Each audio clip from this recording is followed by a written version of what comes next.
Hi friends, സൗഹൃദ മീഡിയയിലേക്ക് ഏവർക്കും സ്വാഗതം.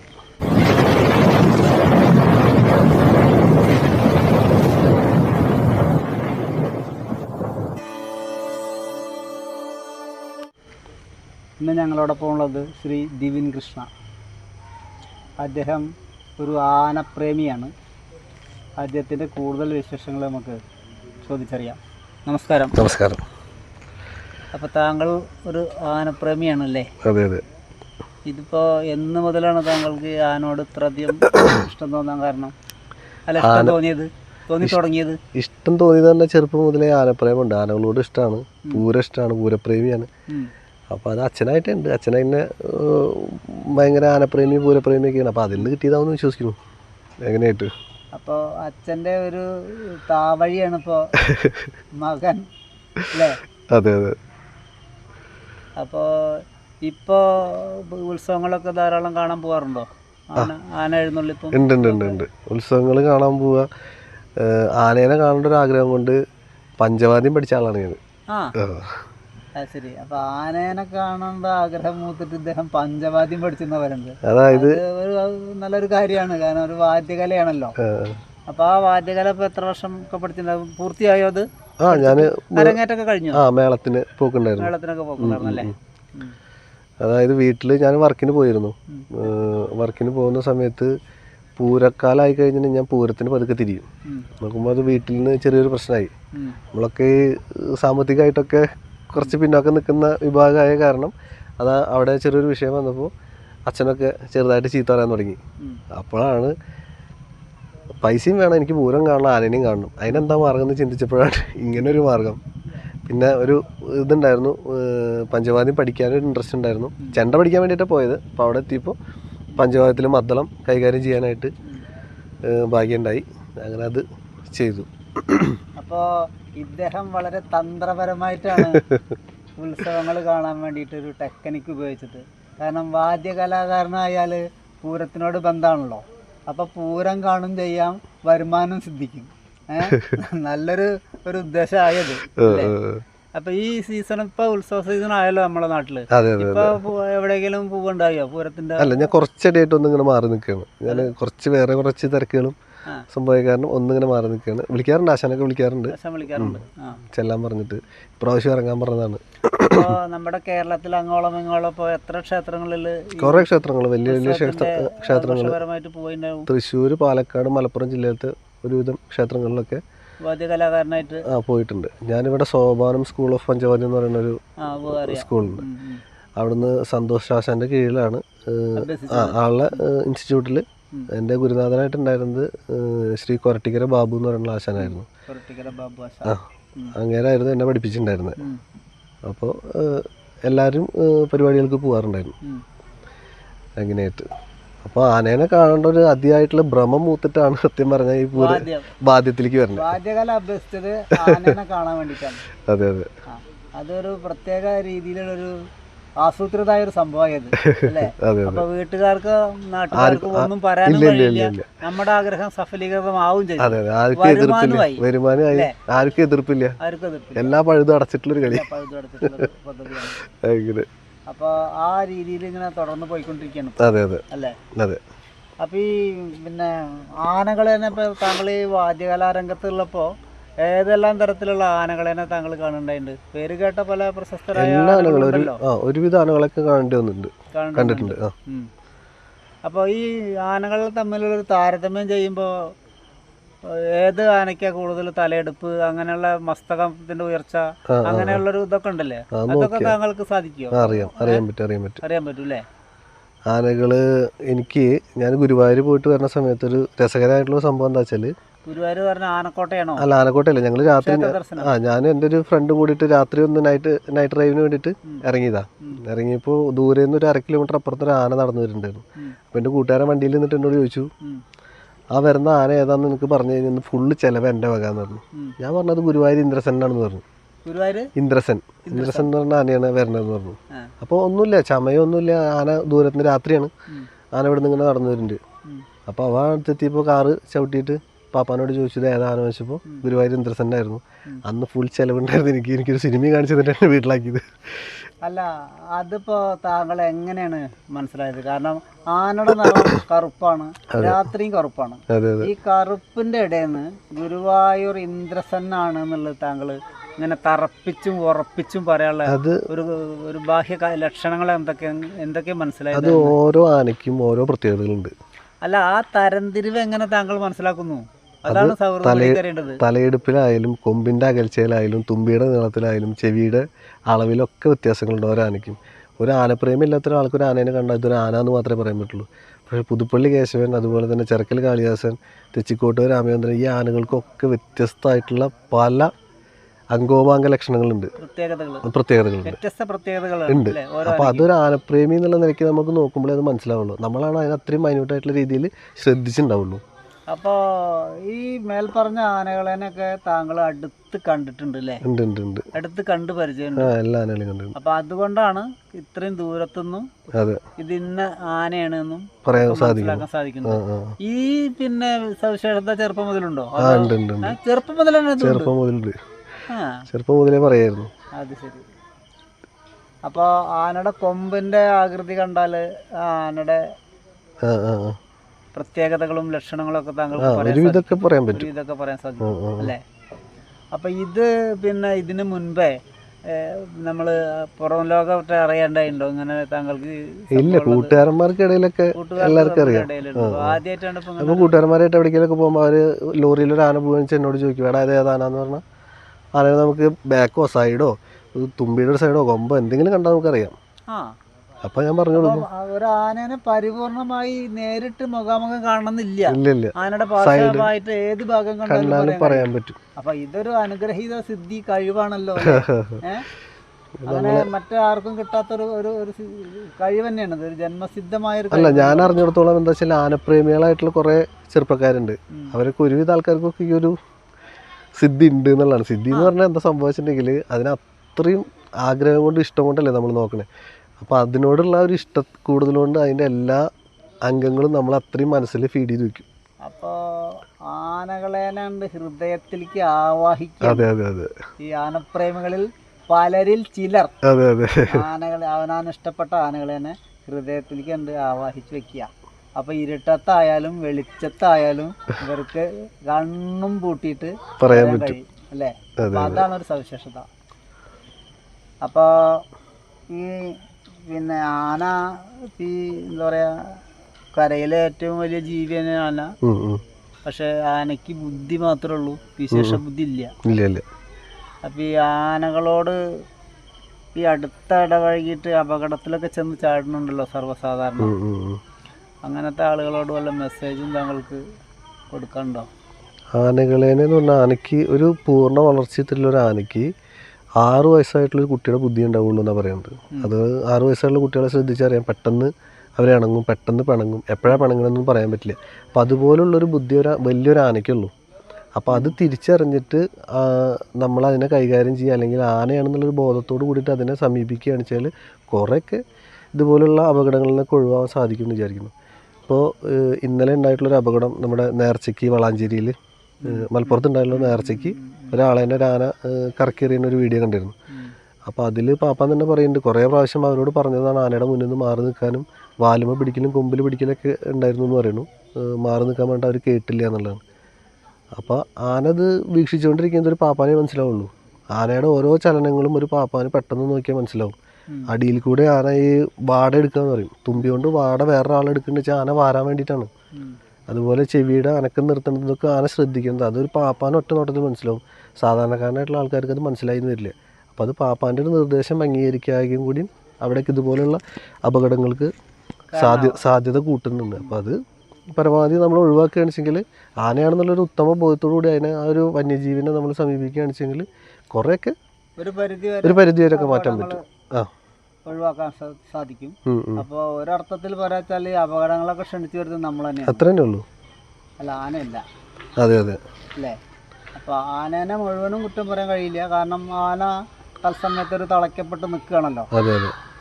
പിന്നെ ആന വരണ്ടാലൊക്കെ അല്ലേ ആന പ്രകോപിതനായിട്ട് ഓടാനും ഇതിനൊക്കെ നിൽക്കുള്ളൂ. നിൽക്കുന്ന സ്ഥലത്ത് നിൽക്കുന്ന ആനയുടെ അടുത്തേക്ക് നമ്മൾ ചെല്ലാതെ സൂക്ഷിക്കുക. അതാണ് നമ്മൾക്ക് വിശേഷ ബുദ്ധി ഉണ്ടല്ലോ, അപ്പോൾ ആ വിശേഷ ബുദ്ധി വെച്ചിട്ട് പെരുമാറുമ്പോൾ നമ്മളാണ് സൂക്ഷിക്കേണ്ടത്. പിന്നെ ഇപ്പൊ ഇതില് ഇപ്പൊ ഈ പറഞ്ഞ സംഭവത്തിൽ ഒരു അനുബന്ധം പറയേണ്ടതുണ്ടല്ലോ. കാരണം ആനനെ നിയന്ത്രിക്കുന്ന ആളുകളാണല്ലോ പാപ്പാന്മാര്. അവര് സസൂക്ഷ്മം എപ്പോഴും ആനനെ നിരീക്ഷിച്ചുകൊണ്ട് നിൽക്കണ്ടല്ലേ. അപ്പോ സഹോദര മീഡിയ പറയണ ഇപ്പൊ ആനപ്പാപ്പാന്മാരുടെ ഒരു അശ്രദ്ധ മൂലമാണ് ഈ ഒരാൾക്ക് ഇങ്ങനെ സംഭവിച്ചെന്ന് പറഞ്ഞാൽ ഇപ്പൊ എന്താ അതിനൊരു മറുപടി പറയാ? പാപ്പാന്റെ ഒരു അശ്രദ്ധ മൂലമാണല്ലോ. കാരണം ഇപ്പൊ ഇന്നലെ പറഞ്ഞ ആന വാടെടുക്കുക, ആന ചെവിയുടെ ആട്ടം നിർത്തുക എന്നൊക്കെ പറയുമ്പോൾ ആന ഒരു പ്രത്യേക തരത്തിലേക്ക് നീങ്ങിക്കൊണ്ടിരിക്കുക എന്നുള്ളത് ഈ പാപ്പാന്മാർ മനസ്സിലാക്കേണ്ടതല്ലേ? അതെ അതെ. ഇതെന്താ സംഭവിച്ചല്ലേ, ചില സാഹചര്യത്തിൽ നമുക്ക് ഇത്രയും വലിയൊരു വന്യജീവിയാണ് ഇതിന്. ഒരു മനുഷ്യനെ കൊണ്ട് ഇതിനെന്തായാലും ഈ തോട്ടിയുടെയും വടിയുടെയൊക്കെ ഒരു പേടിയിലാണ് ഈ ആന. അല്ലാണ്ട് പാപ്പാനൊന്നും ആനയ്ക്ക് പേടിയില്ല. ഈ വടിയുടെ ഒരു പേടിയുടെ മുകളിലാണ് ഈ ആന തളഞ്ഞു നിൽക്കണേ. ആൾക്കാരോട് അത്രയും ഇണങ്ങി നിൽക്കണേ. ഇണങ്ങല്ല, അതിനെ അടിച്ചൊതുക്കി നിർത്തുക എന്ന് പറയില്ലേ, പ്രത്യേക രീതിയിൽ സഹിക്കണം. അത് അത്രേ ഉള്ളൂ അതിൻ്റെ കേസ്.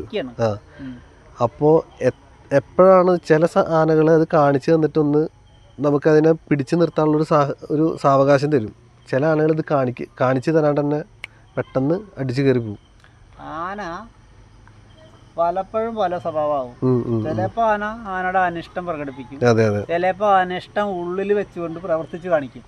അപ്പൊ ഇവിടെ ഇപ്പൊ ഉണ്ടായത് അതാണ്. ആനയുടെ അനിഷ്ടം പുറത്തേക്ക് പ്രകടിപ്പിക്കാതെ ആന അതാണ് നടപ്പിലാക്കി. അപ്പൊ പാപ്പാമാര് കാഴ്ചക്കാരായി ഒന്നും ചെയ്യാൻ പറ്റില്ല. ചില ആളുകളുടെ അടുത്തേക്ക് അടഞ്ഞു കഴിഞ്ഞിട്ടുണ്ടെങ്കിൽ ഒന്നാം പാപ്പാന് ഒന്നും ചെയ്യാൻ പറ്റില്ല.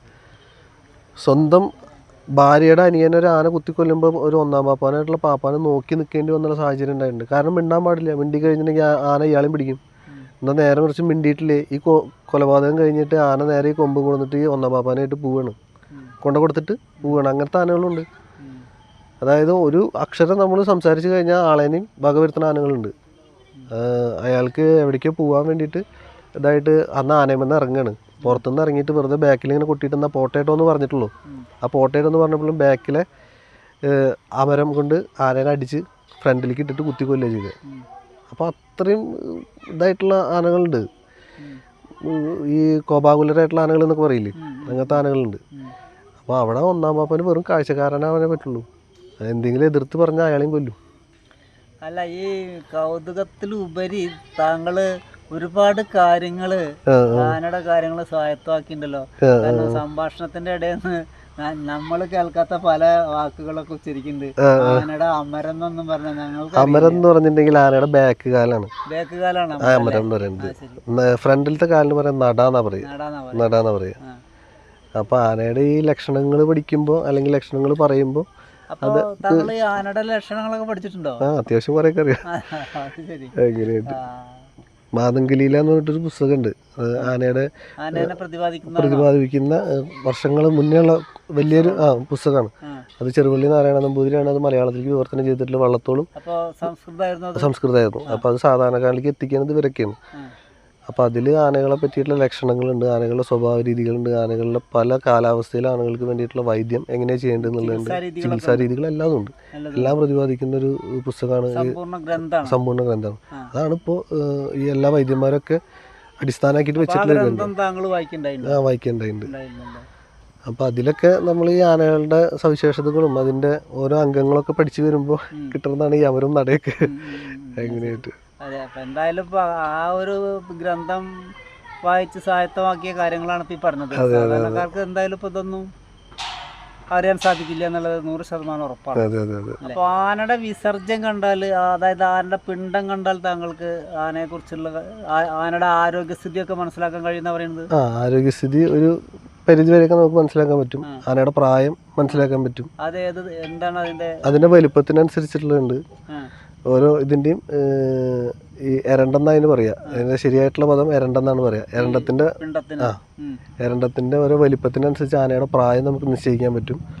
അതിൻ്റെ സ്ഥിതി എങ്ങനെയാണോ നോക്കിയിട്ട് ആനയുടെ ആരോഗ്യം എങ്ങനെയുണ്ടെന്നും പറയാൻ പറ്റും.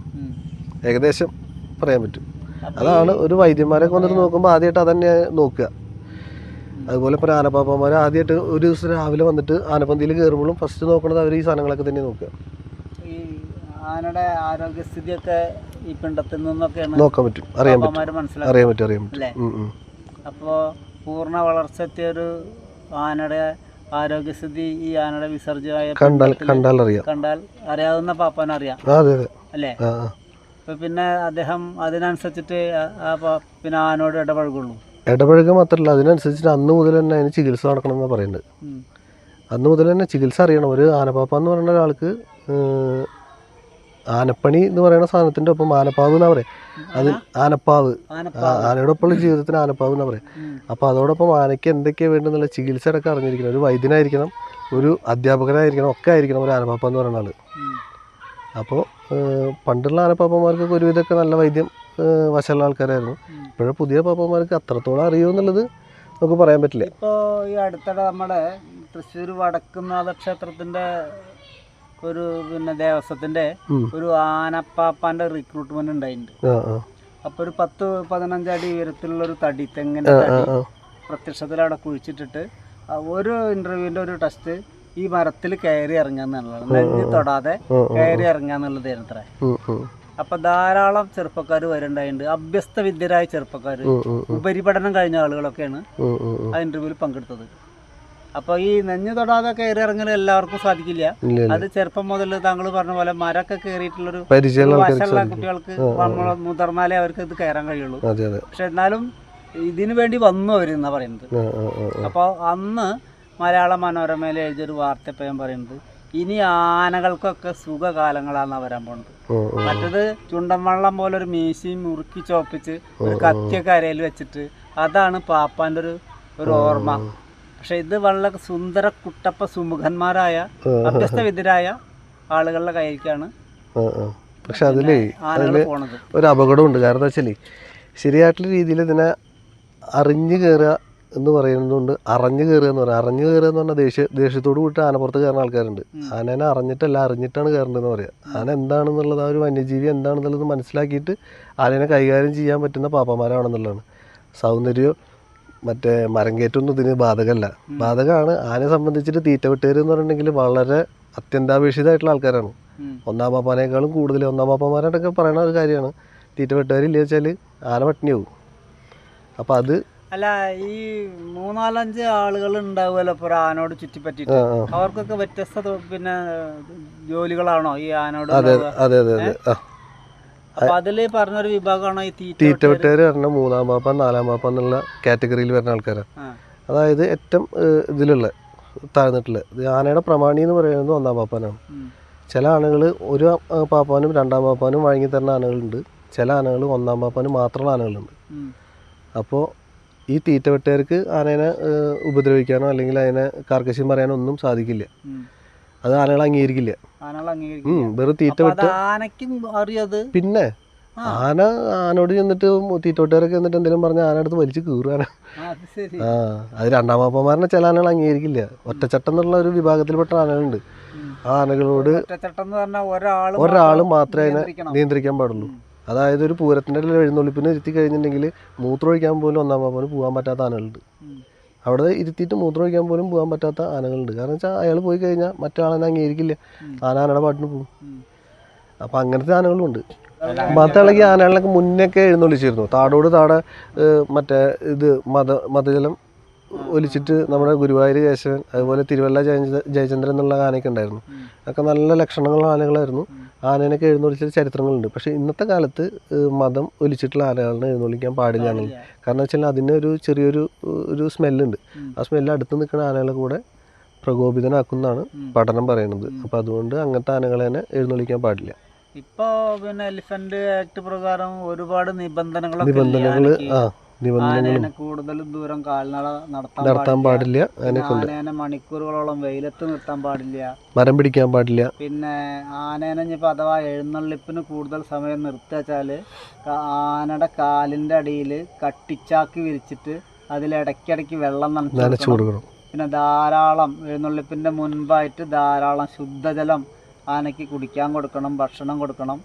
പിന്നെ ഒരു പരിധി വരെ വേണമെങ്കിൽ മുകളിൽ തണൽ കിട്ടാൻ വേണ്ടിയുള്ള ഒരു പന്തൽ വരെ ഏർപ്പാടാക്കണം എന്നൊക്കെയാണ് ഇപ്പോൾ നിയമത്തിൽ പറയുന്നത്. ആനയുടെ നിയമങ്ങൾ പറയുന്നത്. പിന്നെ നല്ലൊരു തുകയ്ക്ക് ഇൻഷുറൻസ് വേണം. അതുപോലെ തന്നെ ആനപ്പാപ്പന്മാർക്ക് എന്നൊക്കെയാണ് പറയുന്നത്. മദ്യം കഴിച്ചുകൊണ്ട് ഡ്രിങ്ക് ചെയ്തുകൊണ്ട് ആനപ്പാപ്പന്മാർ പൂരത്തിന് വരാൻ പാടില്ല, അങ്ങനെയൊക്കെ ഉണ്ട്.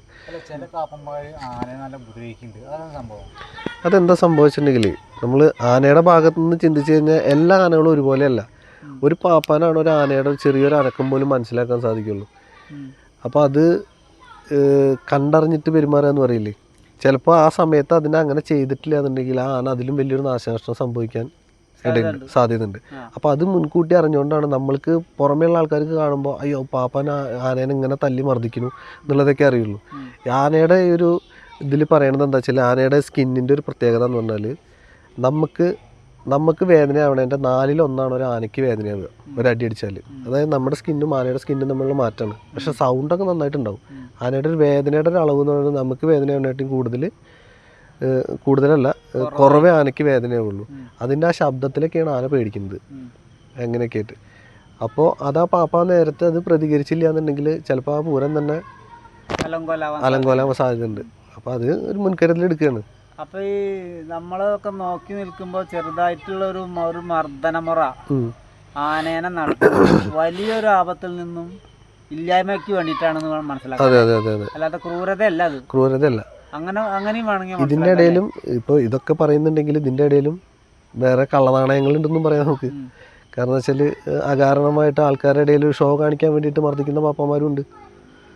അങ്ങനത്തെ ആൾക്കാര് ശരി, ഞാൻ സൗഹൃദ മീഡിയ പറയാച്ചാല് അവര് പാപ്പാന്റെ പണിക്ക് അർഹതയുള്ള ആൾക്കാരല്ല, അവരർഹിക്കുന്നില്ല. പാപ്പാൻ എന്ന് പറയുന്ന ഒരാൾക്ക് കുറേ നിയമങ്ങൾ പറയുന്നുണ്ട്. അതായത് സഹനശക്തിയും ഒരു അധ്യാപകന് വേണ്ട ഗുണവും ഗുരുനാഥന് വേണ്ടുള്ള ഗുണവും. കാരണം വെച്ചാൽ ഒരു കുട്ടീനെയാണ്, ഒരു ആന എന്ന് പറയുന്നത് ഒരു വിദ്യാർത്ഥിയാണ്. അതിനെ നമ്മൾ പഠിപ്പിച്ചിട്ട് ഇത്രയും ആൾക്കാരുടെ ഇടയിലേക്ക് ഇറക്കുകയാണ്. അപ്പോൾ അതിനുള്ള സഹനശക്തിയൊക്കെ ഉള്ള ഒരാൾക്ക് ഒരു പാപ്പാനാവാൻ പറ്റുള്ളൂ. അപ്പോൾ ആ ഒരു നിയമങ്ങളൊക്കെ പാലിക്കാൻ പറ്റിയിട്ടുള്ള ആൾക്കാരെ മാത്രമേ പണ്ടത്തെ കാലത്ത് ആനപ്പാപ്പാനായിട്ട് എടുത്തിരുന്നുള്ളൂ, നിയോഗിച്ചിരുന്നുള്ളൂ. അല്ലാത്ത ആൾക്കാരെ ഒരു പഠിക്കാൻ പോലും കയറ്റിയിരുന്നില്ല. അല്ല, പഴയ കാലത്ത് നല്ല ശേഷിയുള്ള തറവാട്ടില് ലക്ഷണമൊത്ത കുട്ടിയാനേനൊക്കെ കിട്ടി അതിനൊക്കെ നല്ല രീതിയിൽ പരിശീലിപ്പിച്ച് അങ്ങനെ കൃത്യതയോട് കൂടിയിട്ടുള്ളൊരു കാലഘട്ടമൊക്കെ കഴിഞ്ഞു പോയില്ലോ. ഇപ്പൊക്കെ മുതലാളിമാര് ആനേനെ വാങ്ങി കച്ചവടമായി, ബിസിനസ്സായി. പണ്ടെന്ന് പറഞ്ഞിട്ടുണ്ടെങ്കിൽ ഒരു ആനേനെ ഇപ്പോൾ ഒരു മനക്കലൊരു ആനേനെ മേടിച്ചു, അല്ലെങ്കിൽ ഒരു കാശുള്ളൊരു പ്രതാപിയായിട്ടുള്ള നാട്ടിലത്തെ ഒരു പ്രമാണിയായിട്ടുള്ള ഒരാൾ ആനേനെ മേടിച്ചു കഴിഞ്ഞാൽ, ഒരു പാപ്പാനെ വെച്ച് കഴിഞ്ഞാൽ ഒന്നുകിൽ ആ പാപ്പാൻ്റെ അവസാനം വരെ അല്ലെങ്കിൽ ആനയുടെ അവസാനം വരെ ഈ പാപ്പാൻ തന്നെയാവും, വേറെ പാപ്പാൻ മാറില്ല. ഈ ആനയ്ക്ക് വേറെ ഒന്നും ചിന്തിക്കാനുമില്ല. കാരണം സ്ഥിരം കണ്ട് പരിചരിച്ചിട്ടുള്ള രണ്ടാൾക്കാർ സഹചാരിയായിട്ട് അത്രയും കൂട്ടുകാരായിട്ടാണ് പോകേണ്ടത്. ഇതെന്താണെന്ന് വെച്ചാൽ ഇപ്പോൾ നടന്നുകൊണ്ടിരിക്കുന്നത് ഈ ഒരു വർഷം ഒരു പാപ്പാനാണെച്ചെങ്കിൽ അടുത്ത വർഷം വേറെ പാപ്പാന. അതന്നെ ഈ 6 മാസം വെച്ചൊരു പാപ്പാന്മാർ മാറണമുണ്ട്. അപ്പോൾ ഈ ആനകൾക്ക് എന്താ സംഭവിച്ചിട്ടുണ്ടെങ്കിൽ പല ആനപ്പാപ്പാന്മാർ വരുമ്പോഴും അവരുടെയൊക്കെ രീതികൾ വ്യത്യാസമുണ്ട്. ഈ ആനയുടെ മൈൻഡിൽ ഈ സാധനങ്ങൾ ഇവരുടെ രീതിയിലൊക്കെ കുറച്ച് അംശങ്ങൾ കയറും. അപ്പോൾ ആന പതുക്കെ പ്രകോപിതനാവും. അതുപോലെ തന്നെ പാവമായിട്ടുണ്ടായിരുന്ന ആനകൾ പിന്നീട് കലാപകാരികളൊക്കെ ആയിട്ട് മാറുന്ന ഇതൊക്കെ കണ്ടുവരാറുണ്ട്. അപ്പോൾ ദോഷം ചെയ്യണ കാര്യമാണത്. അപ്പോൾ ആനയ്ക്ക് കൃത്യം പറയാച്ചാൽ ആനയ്ക്ക് ഉൾക്കൊള്ളാൻ സാധിക്കുന്നില്ല. ഇല്ല. വ്യത്യസ്ത സ്വഭാവമുള്ള ആളുകൾ 6 മാസം കൂടുമ്പോഴും വർഷത്തിലൊരിക്കലൊക്കെ മാറി ആനപ്പണിക്ക് വേണ്ടി വന്നാൽ ആനയ്ക്ക് കൃത്യമായിട്ട് ഉൾക്കൊള്ളാൻ കഴിയുന്നില്ല. അപ്പോൾ അങ്ങനെയുള്ളൊരു സന്ദർഭത്തിലാണ് പാപ്പാനെ ആനയൊക്കെ വകവരുത്തുന്നത് എന്ന് വേണമെങ്കിൽ കരുതാല്ലേ. അതെ. ഒരു പാപ്പാന് ശരിയായിട്ടുള്ള രീതിയിൽ ഒരു ആന ചട്ടമായിട്ട് വരണമെന്നുണ്ടെങ്കിൽ ഒരു വേനൽ 1 വർഷം കഴിയണമെന്നാണ് പറയുക. ഒരു വേനൽ 1 വർഷം ഒരു പാപ്പാൻ്റെ അടുത്തൊരു ആന നിന്നെങ്കിൽ മാത്രമാണ് ഈ ആനയും പാപ്പാനും തമ്മിലുള്ളൊരു കണക്ഷൻ ശരിയാവുള്ളൂ എന്നാണ് പറയുന്നത്. 1 വർഷം ഒരു വേനലും, വർഷക്കാലം ഒരു വേനൽക്കാലം ഈ ആനയുടെ ഒപ്പം ഇയാൾ പണിയെടുക്കണം. എന്നാൽ മാത്രമേ ഈ ആനയും പാപ്പാനും തമ്മിലൊരു കണക്ഷൻ വരണുള്ളൂ. പക്ഷെ ഇന്നിപ്പോൾ വേനൽ പോയിട്ട് വർഷത്തേക്ക് എത്തുമ്പോഴേക്കും ആൾക്കാർ മാറിയിട്ടുണ്ടാവും. അപ്പോൾ ഇന്നിപ്പോൾ ആനോടുള്ള ഒരു പ്രതിബദ്ധത ഒന്നും ഇല്ല. കിട്ടുന്ന ശമ്പളത്തിലേക്ക് അതന്നെ സംഭവം. അതായത് കൂടുതൽ ശമ്പളം കിട്ടുമെന്ന് പറഞ്ഞാൽ ഈ ആനേനെ ഉപേക്ഷിച്ച് അടുത്തൊരു ആനയുടെ പാപ്പാനായിട്ട് പോവുക. അല്ലെങ്കിൽ ഇതിലും നല്ലൊരു ആനയാണ്, അപ്പുറത്ത് കുറച്ചുകൂടി പേരും പ്രസിദ്ധിയുള്ള ഒരു ആനയാണെന്ന് പറഞ്ഞു കഴിഞ്ഞാൽ അതിൻ്റെ അടുത്തേക്ക് പോകാം, അത്രയേ ഉള്ളൂ. അല്ലാണ്ട് ആനോട് ആരും അങ്ങനെ ഇഷ്ടം കാണിക്കുന്നതായിട്ട് ഇപ്പോഴത്തെ കാലത്ത് അങ്ങനെ തോന്നിയിട്ടില്ല. അപ്പോൾ സൗഹൃദ മീഡിയയ്ക്ക് ഇപ്പോൾ പറയാനുള്ളൊരു കാര്യം എന്താ വെച്ചാൽ, സ്വന്തം മേയ്ക്കുന്ന പാപ്പാമാർക്കടക്കം ആനോട് സ്നേഹമില്ല. നമ്മുടെ ഇന്നത്തെ അതിഥിയായ ദിവ്യൻ കൃഷ്ണയ്ക്ക് ഇതിലൊക്കെ ഉപരിയായിട്ട് അദ്ദേഹത്തിന് ആനയോട് അതിരറ്റ സ്നേഹമാണ്. അതൊരു പ്രത്യേകതയായിട്ടാണ് സൗഹൃദ മീഡിയ കാണുന്നത്. അപ്പോൾ താങ്കളുടെ ഭാവിയിലുള്ള പരിപാടികൾ എന്തെങ്കിലും വാസത്തോളം ചെയ്തിട്ടുണ്ടോ? ഭാവിയിലുള്ള പരിപാടി എന്ന് പറഞ്ഞാൽ ചെറുപ്പം മുതലുള്ള ഒരു ആഗ്രഹം എന്ന് പറഞ്ഞു കഴിഞ്ഞിട്ടുണ്ടെങ്കിൽ ഒരു ആനേനെ സ്വന്താക്കുക എന്നുള്ള ഒരു ആനപ്രേമി എന്നുള്ള നിലയ്ക്ക് എൻ്റെ ഒരു ആഗ്രഹം. കുറെ ആഗ്രഹങ്ങളുണ്ട്. ഒരു ആന ഉടമസ്ഥനാവണം. ഉടമസ്ഥനല്ല, ഒരു ഉടമസ്ഥൻ എന്ന് പറയുന്ന ഒരു കാറ്റഗറി ഇപ്പം ഇല്ല. ഇപ്പം ഉള്ളത് നമ്മൾ പരിരക്ഷിക്കുന്ന ആളെന്ന് മാത്രമേ ഉള്ളൂ. ആന എന്ന് പറഞ്ഞ നമ്മള് വാങ്ങിയാ പിന്നെ നമ്മളതിന്റെ ഉടമസ്ഥനായല്ലോ. അത് പറയാൻ നോക്ക്. ശരിക്കും ആനയുടെ ഉടമസ്ഥൻ എന്ന് പറയുന്നത് വനംവകുപ്പാണ്. നമ്മളതിനെ പരിരക്ഷിക്കുന്ന ആളെന്ന് മാത്രമേ ഉള്ളൂ. ഇപ്പം എല്ലാ ആനകളിലും മുതലാളിമാരെന്ന് പറയുന്നതൊക്കെ പരിരക്ഷകരാണ്, ആനേനെ പരിരക്ഷിക്കുന്ന ആൾക്കാരാണ്. പക്ഷേ ഈ പരിരക്ഷകർക്ക് ഭീമമായൊരു തുക അവിടെ ചെലവഴിച്ചിട്ടല്ലേ കിട്ടുള്ളൂ. അങ്ങനെയുള്ളൂ. അപ്പൊ സൗഹൃദ മീഡിയ ആ അർത്ഥത്തിലാണ് ഉദ്ദേശിച്ചത്. ആനയുടെ ഉടമസ്ഥൻ താങ്കളാവാനാണ് ഭാവിയിലുള്ള പരിപാടി. അതെ അതെ, നല്ല രീതിയിൽ ആനേനെ കൈകാര്യം ചെയ്യുന്ന, അതായത് കുറെ ആൾക്കാരെ ഞാൻ കണ്ടിട്ടുണ്ട്. ഇപ്പോൾ നമ്മുടെ കാവേരി എന്ന് പറഞ്ഞൊരു ആന നമ്മളെ യൂട്യൂബിലൊക്കെ വളരെയധികം ഫേമസ് ആയിട്ടുള്ള ആന ഉണ്ട്. കാവേരി പിടിയാനയാണ്. ആ ആനേനെ വാങ്ങിക്കുന്ന സമയത്തുള്ളൊരു കോലം ഇപ്പോഴത്തെ കോലം കണ്ടു കഴിഞ്ഞാൽ ആന ഫുൾ ഹാപ്പിയാണ്. അതുപോലെ നമുക്കൊരു ആനേനെ നോക്കാനുള്ളൊരു ശേഷി ഉണ്ടാവണം എന്നാണ് പ്രാർത്ഥിക്കുന്നത്. അതുപോലെ കുറേ ആൾക്കാരുണ്ട്, കുറേ ആനയുടെ ആൾക്കാരുണ്ട്, അങ്ങനെ നോക്കണ കുറേ ആൾക്കാരുണ്ട്. അപ്പോൾ അതിലിപ്പോൾ ഈ കാവേരിനെ എടുത്ത് പറയാൻ കാരണം എന്താ വെച്ചിട്ടുണ്ടെങ്കിൽ എല്ലാവർക്കും ഇത് പറയുന്ന ആൾക്കാർക്ക് പെട്ടെന്ന് മനസ്സിലാവും കാവേരി. കാരണം വെച്ചാൽ ആനേനെ പറ്റി എല്ലാവർക്കും അറിയാം, നല്ല ഫേമസ് ആയിട്ടുള്ള ആന. അപ്പോൾ ഒരു പിടിയാനേനെ വാങ്ങണം എന്നാണോ? അല്ല, അങ്ങനെയല്ല. ഞാൻ പറഞ്ഞു വന്നതെന്താ വെച്ചാൽ ഈ ആനേനെ നോക്കണ പോലെ നോക്കാൻ പറ്റണം, ഉദാഹരണം പറഞ്ഞു. അതെ അതെ അതെ. അപ്പോൾ താങ്കളുടെ കൈവശം ഒരു ആന വന്നു പെടുകയാണെങ്കിൽ അതിന് നല്ലൊരു സുവർണ കാലഘട്ടമാവും എന്ന് സൗഹൃദ മീഡിയ കരുതുകയാണ്. അപ്പോൾ താങ്കളുടെ ഈ ആഗ്രഹം ഭാവിയിൽ സഫലീകൃതമാവട്ടെ എന്ന് സൗഹൃദ മീഡിയ ആത്മാർത്ഥമായിട്ട് ആഗ്രഹിക്കുകയാണ്. ഈ സൗഹൃദ സംഭാഷണം ഇവിടെ അവസാനിപ്പിക്കുകയാണ്. ഏവർക്കും നന്ദി, നമസ്കാരം.